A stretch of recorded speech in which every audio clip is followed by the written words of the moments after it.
नमस्कार दोस्तों, आज जो अपना कंटेंट है यानी प्रकाश की बात कर रहे थे रीट के। ये जो चैप्टर है ये प्री में भी आता है और मैन में भी आता है। ठीक है, कल हमने बेसिक बात कर ली थी जो अपवर्तन के नियम और उनके बारे में, और आज हम इसी चैप्टर को आगे बढ़ाते हुए चलते हैं। ठीक है, तो आज हम बात करते हैं अभी गोलीय दर्पण होते हैं वो क्या होते हैं। ठीक है, सारी बातें करेंगे। अगर आप चैनल पे नए हैं तो चैनल को सब्सक्राइब जरूर करें, क्योंकि पूरी की पूरी जो रीड प्री और मैन इनकी थ्योरी भी हम एकदम फ्री के अंदर यहाँ पे कंटेंट दे रहे हैं। और इसमें भी आपको कोई भी डाउट हो तो आप कमेंट कर सकते हैं। स्क्रीन पे जो हमें आपको नंबर दिखाई दे रहे हैं उन पे आप हमें व्हाट्सएप मैसेज कर सकते हैं, ताकि हम आपको व्हाट्सएप ग्रुप पे जोड़ दें, टेलीग्राम ग्रुप पे जोड़ दें। ठीक है, और वैसे भी डिस्क्रिप्शन में लिंक दिया हुआ है टेलीग्राम चैनल का, तो वहां से जरूर ज्वाइन करें। तो आज बात करते हैं दर्पण। अब दर्पण क्या होते हैं पहले आपको ये बताना चाहिए। दर्पण वो होते हैं, याद रखना है, ठीक है, जो क्या हो सबसे बड़ी विशेषता दर्पण की ये होती है कि ये क्या होते हैं, अपारदर्शी। दर्पण क्या होते हैं, अपारदर्शी। ठीक है,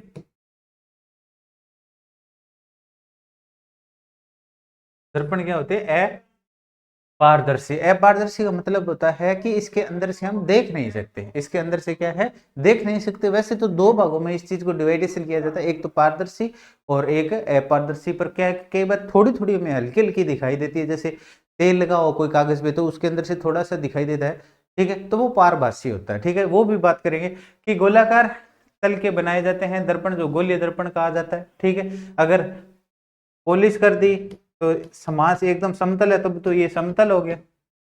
तब तो क्या हो गया, ये समतल हो गया। अगर इसको इस प्रकार हम गोलाकार, ठीक है, दोनों प्रकार इसके बाहर भी पॉलिश कर सकते हैं। ठीक है, और इसके क्या है, अंदर भी पॉलिश कर सकते हैं। ठीक है, बाहर पॉलिश कर दी हमने। ठीक है, तो ये कौन सा हो गया, ये आपका हो गया अभी अवतल। बाहर पॉलिश कर दी तो कौन सा हो गया, अवतल। अगर अंदर पॉलिश कर दी तो ये कौन सा हो गया, उत्तल। ठीक है, ये ध्यान रखना है आपको। ठीक है, और यहाँ पे बोला है कि कलाई व रेड ऑक्साइड का लेप किया जाता है, और इसके साथ दर्पण बनाने के लिए कोई जरूरी नहीं कलाई यही करे अच्छा जी। ठीक है, और उनका भी क्या है, लेप हम कर सकते हैं। ठीक है, पारे का भी लेप कर सकते हैं। ठीक है, चांदी का भी लेप होता है, उनसे भी क्या है, दर्पण बनाए जाते हैं। तो दर्पण गोलीय दर्पण होते हैं। बेसिकली कितने प्रकार के होते हैं, सामान्यतः उत्तल और अवतल यानी दो प्रकार के होते हैं। ये मुख्यतः है, वैसे तो बहुत होते हैं, समूह उत्तल आ रही है, इनको भी तीन भागों में डिवाइडेशन कर देते हैं, इनको भी तीन। पर इस प्रकार के क्वेश्चन आते तो है नहीं, तो बिना मतलब का अपना टाइम खराब करने से कोई फायदा नहीं है। नेक्स्ट आता है, ठीक है, उत्तल दर्पण। ठीक है, जिसका दूसरा नाम होता है अपिसारी, ठीक है, दर्पण। जिस गोलीय दर्पण का परावर्तक सतह उभरा हुआ भाग हो उसे उत्तल दर्पण कहा जाता है। यह अनंत से आने वाली किरणों को फैलाता है। ठीक है, कह रहा है उत्तल दर्पण की हम बात करें। ठीक है, उत्तल दर्पण की अगर हम बात करें, एक मिनट भी,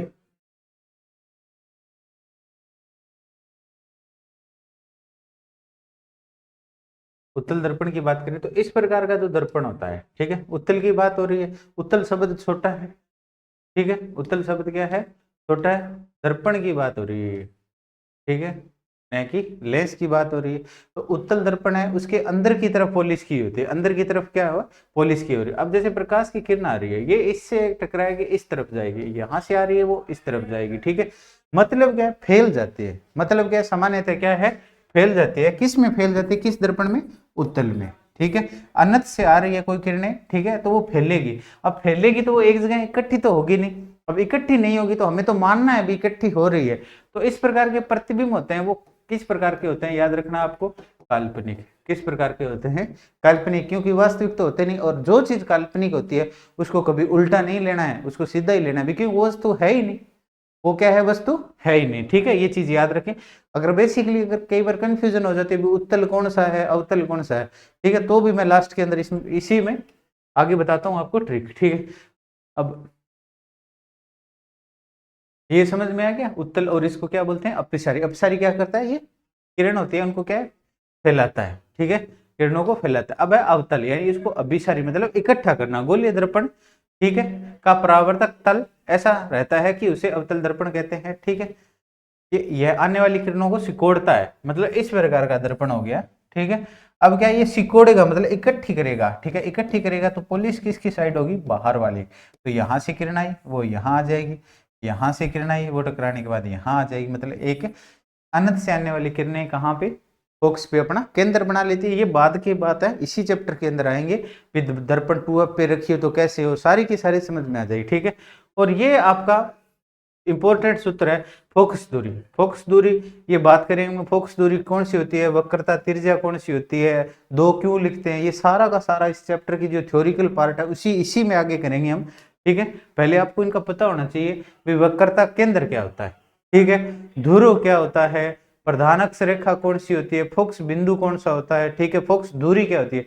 अब बोल रहा पहला है वक्रता केंद्र। गोलीय दर्पण जिस गोले का काटा गया उसका केंद्र, ठीक है, वक्रता केंद्र कहलाता है। मतलब ये आपके पास एक गोला था, ठीक है, इसके मतलब या तो अंदर की तरफ पोलिस है या बाहर की तरफ पोलिस है, ध्यान रखना। अब इसको हमने काट दिया, मतलब एक साइड ले लिया, ठीक है, हमने मान लिया अब इसके बाहर की तरफ पोलिस है, ठीक है। अब इसका जो केंद्र है, इसका क्या है, ये मान लो सेंटर पॉइंट हो गया, ठीक है, ये क्या होता है, वक्रता केंद्र, ठीक है, ये क्या होता है, वक्रता केंद्र, ठीक है। दर्पण अब ये क्या है, ध्रुव। ध्रुव क्या होता है, ध्रुव देखिए मध्य बिंदु केंद्र अलग हो गया। ध्रुव क्या होता है कि ये जो लंबाई है ना, ये, ठीक है, ये मान लो ये इसका कटा हुआ भाग है, इसका जो मध्य बिंदु होता है ना वो क्या होता है, ध्रुव। इसका मध्य बिंदु होता है वो क्या होता है, ध्रुव। ध्रुव वैसे भी ध्यान रख लें आप, ध्रुव जैसे उत्तरी ध्रुव और दक्षिण ध्रुव, एक पृथ्वी के ऊपर की ओर है, एक नीचे की साइड है, उसी प्रकार ये भी क्या है, किस पे होता है, ये परिधि के ऊपर होता है, ध्यान रखना आपको, इसकी परिधि के ऊपर होता है, अंदर नहीं होता है, ठीक है, ध्रुव। इसके बाद प्रधान अक्षर दर्पण के वक्रता केंद्र, ठीक है, वक्रता केंद्र में ध्रुव को मिलाने वाली रेखा को प्रधान अक्ष कहा जाता है। अब देखिए ये तो इसका वक्रता केंद्र हो गया और ये यहाँ पे ध्रुव हो गया। अब इन दोनों को जो रेखा मिलाती है, इन दोनों को रेखा मिलाती है, उसको क्या बोलते हैं, प्रधान अक्ष रेखा। उसको क्या बोलते हैं, प्रधान अक्ष रेखा। ये भी ध्यान रखें, इंपॉर्टेंट है। और इसके साथ क्या अगला देखो, फोकस बिंदु, वक्रता केंद्र, ये वक्रता केंद्र हो गया। ध्रुव को मिलाने वाली सरल रेखा के मध्य बिंदु को, अब इनका मध्य बिंदु होता है ना, यहाँ पे कोई बिंदु आएगा, ठीक है, मध्य बिंदु को क्या बोलते हैं, फोकस बिंदु बोलते हैं। क्यों बोलते हैं वो भी बता देता हूं मैं। अब जैसे प्रकाश की किरण यहाँ आ रही है, यहाँ आ रही है, वो टकराने के बाद यहाँ से गुजरती है, तो ये कौन सा होता है आपका, फोकस बिंदु।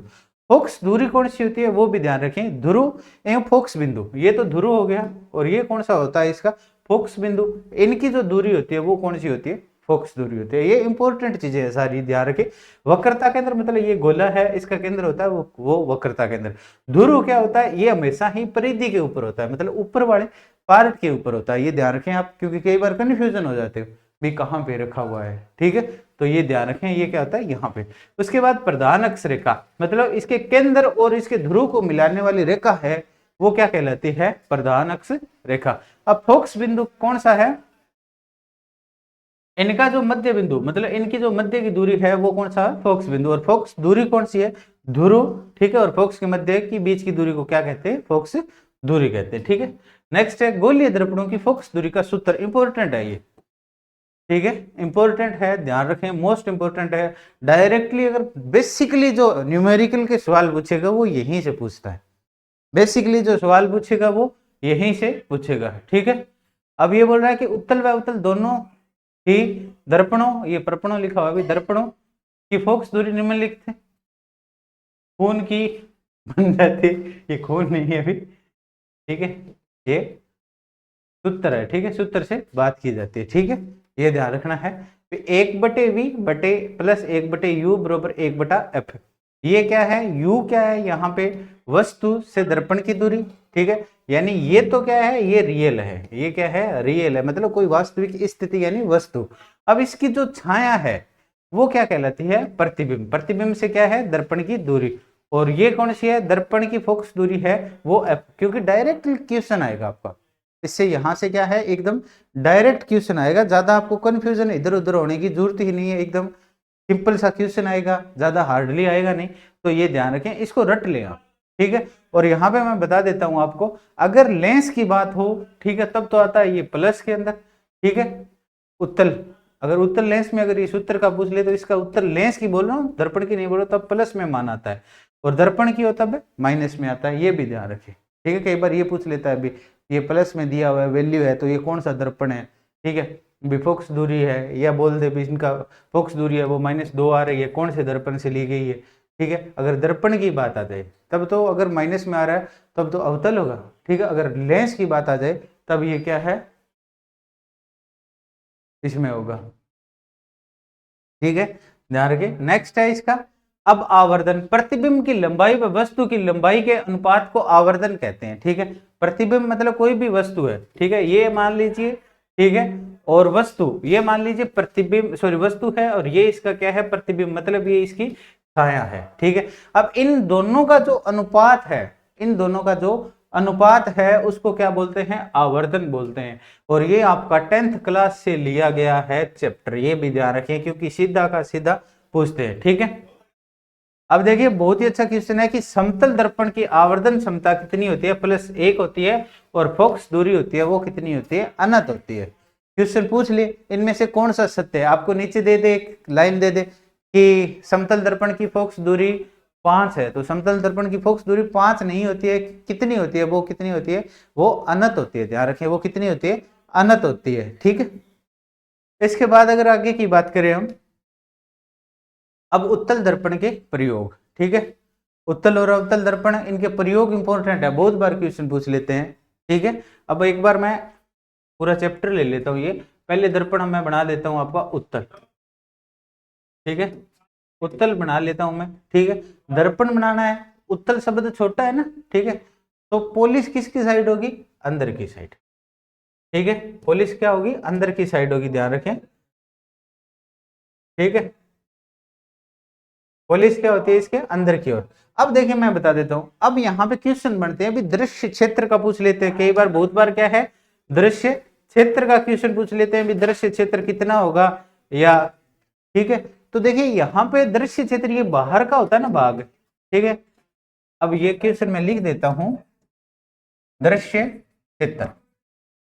दृश्य क्षेत्र क्या होता है, जहां प्रतिबिंब दिखाई दे, जहां पे प्रतिबिंब हमें दिखाई देता है वो क्या होता है, दृश्य क्षेत्र होता है। तो देखिए ये उत्तल है, ये इसका बाहरी क्षेत्र है, तो ये बड़ा हो गया। तो उत्तल का जो दृश्य क्षेत्र होता है ना, विशेषता भी याद रख ले, दृश्य जो क्षेत्र होता है, ठीक है, वो बड़ा, मतलब दृश्य क्षेत्र बड़ा है, इसके मतलब ये भी याद रखें कि दृश्य क्षेत्र अगर बड़ा है तो कोई भी प्रतिबिंब है वो छोटे छोटे दिखाई देंगे, उसमें क्या है, प्रतिबिंब है वो क्या है, छोटे छोटे दिखाई देंगे, ये इंपॉर्टेंट है। ठीक है, उत्तल के लिए। और अब मैं अवतल बना लेता हूँ, उपयोग भी हम पढ़ लेंगे। ठीक है, ये मैंने एक काट लिया, और इसका क्या होता है, बाहर की तरफ है पॉलिश की हुई, अंदर की तरफ अपने बनेगा, यहाँ पे प्रकाश की जो किरणें आ रही है। ठीक है, एक बात करें तो अब ये कौन सा है आपका, अवतल, ये कौन सा है आपका अवतल, इसको क्या, कौन दूसरा नाम क्या है, ये भी याद रखें, अभिसारी, दूसरा क्या होता है, अभिसारी। ठीक है, उत्तल है, इसका दूसरा नाम याद रखें, अपसारी, दूसरा नाम क्या होता है, अपसारी, दूसरा नाम क्या होता है इसका, अपसारी, ये भी याद रखें क्योंकि ये दोनों ही चीजें इंपॉर्टेंट है, ये दोनों ही चीजें क्या है, इंपॉर्टेंट है। अब ये इसका तो क्या होता है, दृश्य क्षेत्र बड़ा होता है, और अब इसके अंदर की तरफ ही देख सकते हैं, तो इसका दृश्य क्षेत्र, अगर बात करें हम दृश्य क्षेत्र की, ठीक है, दृश्य क्षेत्र, ठीक है, तो उत्तल की अपेक्षा क्या होता है, कम होता है, उत्तल की अपेक्षा क्या होता है, ये कम होता है, ये याद रखें क्योंकि बहुत बार डायरेक्टली क्वेश्चन यही पूछते हैं कि दृश्य क्षेत्र किसका बड़ा होता है, किसका छोटा होता है।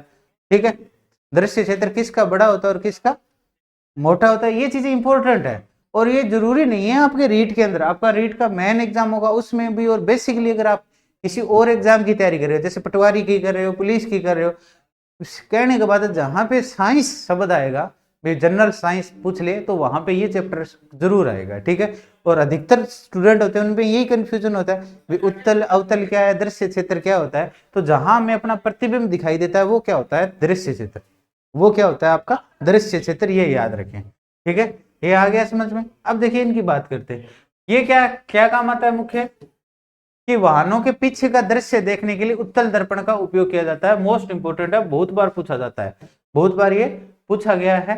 ठीक है, किस लिए, क्योंकि वाहन का जो अब एक शीशा लगा होता है उसको दूर तक पीछे तक देखना होता है, अभी पीछे कौन कौन से और साधन आ रहे हैं, ठीक है, सड़क पे कितनी भीड़ है, कितनी दूर तक दिखाई देगा, तो वहां पे क्या कौन सा उपयोग किया जाता है, उत्तल दर्पण। इसके बाद क्योंकि उसमें क्या है, छोटा दिखाई देता है, उत्तल में क्या है, छोटा। सड़क पर लगे परावर्तक लैंपों में उत्तल दर्पण का उपयोग करते हैं। जो परावर्तक लैंप होते हैं, ठीक है, रोशनी के लिए काम आते हैं। और कई जगह परावर्तक लैंप ऐसे भी हैं जो क्या है वहां पे मतलब एक दूसरे सड़क से कौन सी वस्तु आ रही है उनको दिखाने के लिए भी काम में लेते हैं, ठीक है। अब दूसरी बात आ गई अवतल का उपयोग। अवतल के क्या क्या उपयोग है वो बात करते हैं। इनकी फोकस दूरी अवतल दर्पण दाढ़ी बनाने के काम आते हैं। दाढ़ी जो मतलब दाढ़ी दूढ़ी बनाते हैं, चाहे मेकअप करने के कुछ भी हो, क्योंकि इसमें क्या है आपको क्या है आपकी फोटो है वो बड़ी दिखाई देगी।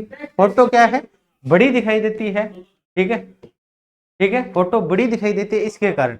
अब देखिए ये भी ध्यान रखें, आंख कान नाक में के डॉक्टरों के द्वारा उपयोग किया जाता है, क्योंकि अगर आंख में कान में, ठीक है, नाक के अंदर कोई जानवर चला गया, ठीक है, उसके अंदर क्या है कोई जानवर चला गया, तो उसको देखने के लिए क्या है इसका उपयोग किया जाता है। क्यों किया जाता है? क्योंकि इसका क्या होता है, इसमें जो वस्तु है वो हमें बड़ी दिखाई देती है। ये भी याद रखें क्या है, वस्तु बड़ी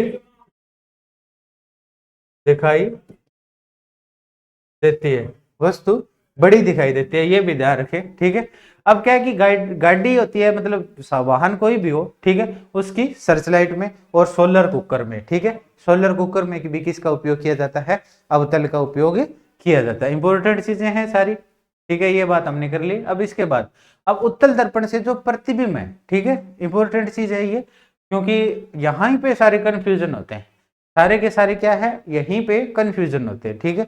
अब यहां पे ध्यान दें, ठीक है, मैं थोड़ा सा एक बार इसको जूम करता हूं, ठीक है, कई बार ये चीजें समझ में आ जाती है, शायद आपको अब दिखाई दे रहा होगा एकदम ओके, ठीक है। इसमें क्या है कि ये क्या है, ये है वक्रता के अंदर, एक मिनट रुकिए भी, ये है आपका वक्रता के अंदर, ठीक है।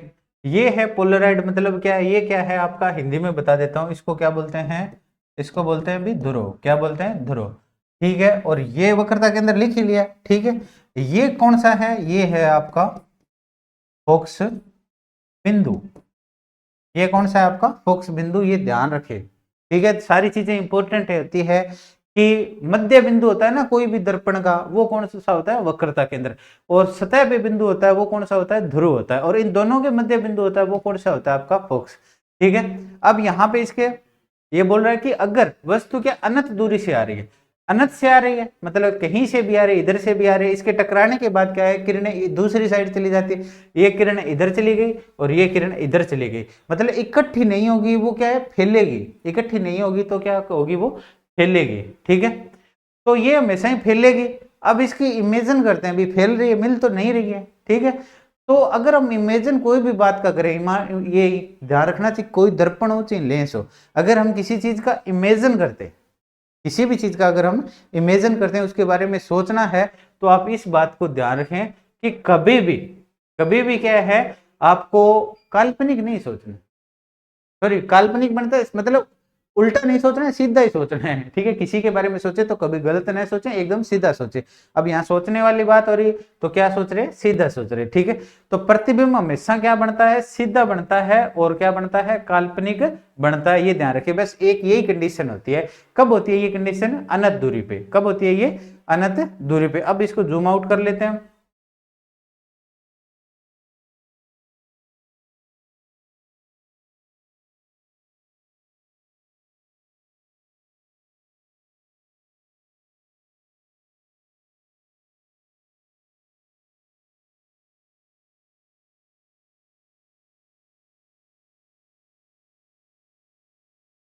तो पंगा सा हो गया अभी,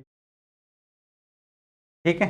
ये समझ में आ गया होगा आपको बेसिकली, ठीक है। बाकी बात करते हैं अब कि प्रतिबिंब से बनती है वस्तु का प्रतिबिंब सदैव क्या होता है पीछे की ओर, क्योंकि किरणें हैं वो इधर उधर फैल जाती है, एक जगह रुकती तो है नहीं, ठीक है।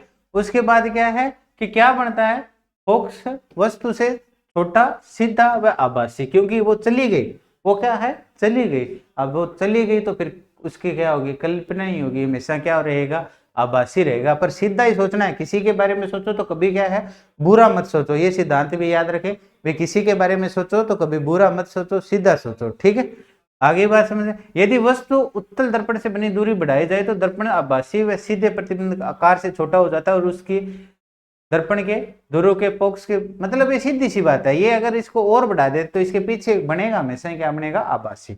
ज्यादा कंफ्यूजन होने वाली बात नहीं है। उत्तल दर्पण से आपको याद रखना है, उत्तल दर्पण से किरणें टकराने के बाद क्या इधर उधर बिखर जाती है, और बिखरे होते हैं वो क्या है, चले जाते हैं। कोई भी बिखर गया, बिछड़ गया, वो चले गए, ठीक। अब उनके बारे में सोच ही सकते हैं, और सोचेंगे कौन सा, पॉजिटिव सोचेंगे। सोचना है तो हमें सीधा सोचना, उल्टो कौन सोचना है, उल्टे का सोचना मतलब कोई छोड़ के चला गया, क्यों सोच गया, ये गया, वो अपने दिमाग के 100 क्वेश्चन होते हैं, उन पे नहीं जाना है आपको, ठीक है।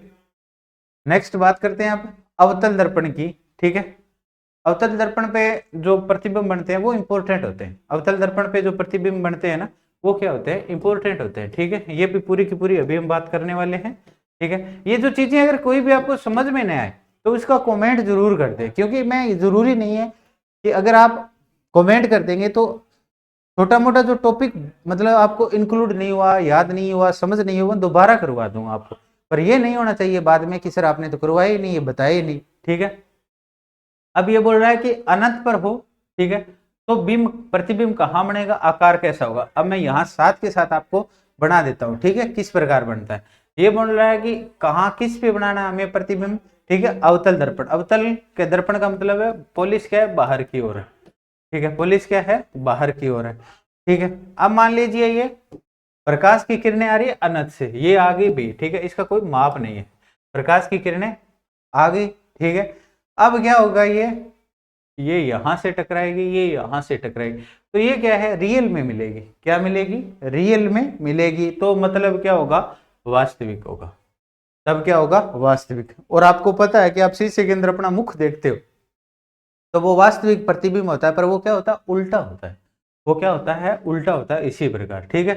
कहां पे बनेगा, फोकस पे, ठीक है। और क्या होगा, बहुत छोटा होगा, क्योंकि अनंत से आ रही है। अनंत से आने, ये हमेशा ही हर कंडीशन में याद रखें भी, अनंत से, ठीक है, चाहे उत्तल हो चाहे अवतल हो, ठीक है। अगर अनंत से आ रही है, चाहे लेंस हो चाहे दर्पण हो, अनंत से अगर प्रकाश किरणें आ रही हैं तो वो कहां पे बनेगा, फोकस पे बनेगा। कहां पे बनेगा, फोकस पे, ठीक है। अब दूसरी कंडीशन है, केंद्र व अनंत के मध्य हो, मतलब ये तो अनंत है और ये इसका केंद्र है, इनके मध्य मतलब यहां पे है, तब प्रतिबिंब कहां बनेगा। तब क्या है, प्रतिबिंब कहां बनेगा ये बताना है आपको, ठीक है। तब प्रतिबिंब कहां बनता है, तब फोकस और केंद्र के मध्य, यानी ये आपका फोकस है, ठीक है, और ये इसका केंद्र है, इनके मध्य यहां बनेगा। ये यहां से टकरा के यहां आएगी और ये यहां से टकरा के यहां आएगी, ठीक है। कैसा बनेगा, छोटा बनेगा, ठीक है। और बनेगा क्या, उल्टा और वास्तविक, ठीक है। अब वक्रता केंद्र से, ठीक है, वक्रता केंद्र से आ रही है, ठीक है, तब कहां बनेगा, वक्रता केंद्र पे बनेगा, ठीक है। आकार कैसा होगा उसका, समान होगा, मतलब वक्रता केंद्र पे है तो वक्रता केंद्र पे ही बनेगा। इंपॉर्टेंट है, रट लो चाहे याद कर लो चाहे समझ लो, समझा रहा हूं। अगर समझ में नहीं आ रहा है तो वक्रता केंद्र पे है तो वक्रता केंद्र पे ही बनता है, उल्टा बनता है और वास्तविक बनता है। इसके बाद इसको थोड़ी सी किरण को और आगे लेके जाते हैं, और आगे लेके जाते हैं, मतलब फोकस और केंद्र के बीच की बात करें, मतलब फोकस और केंद्र के बीच की बात करें, तब दर्पण कहां पर बनेगा, केंद्र तथा अनंत के बीच। मतलब ये दर्पण इस साइड बढ़ते जाते हैं, इस साइड क्या है, ये बढ़ते जाते हैं। अब क्या है, ये फोकस पे आ गया, मतलब वस्तु कहां पे, फोकस पे, तो कहां पे बनेगी, अनंत पे। अनंत पर तब कहां पे बनता है, फोकस पे। फोकस पे तब कहां बनेगा, अनंत पे। बस ये याद रखें, ठीक है। बस कंडीशन यहाँ पे होती है, फोकस व ध्रुव के मध्य, मतलब ये फोकस है और ये इसका ध्रुव है, यहाँ पे कोई वस्तु हो तब वो कैसा बनता है, तब यहाँ पे याद रखना है आभासी। तब कैसा बनता है वो, आभासी। ये याद रखें और ये इंपॉर्टेंट है, और ये याद रखें। और ये इंपॉर्टेंट किस लिए है, क्योंकि यहाँ से बार बार आपसे क्वेश्चन पूछा जाएगा।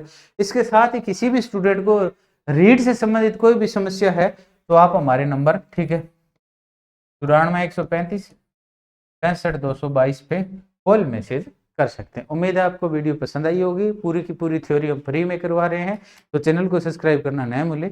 मिलते हैं नेक्स्ट वीडियो में, थैंक्स।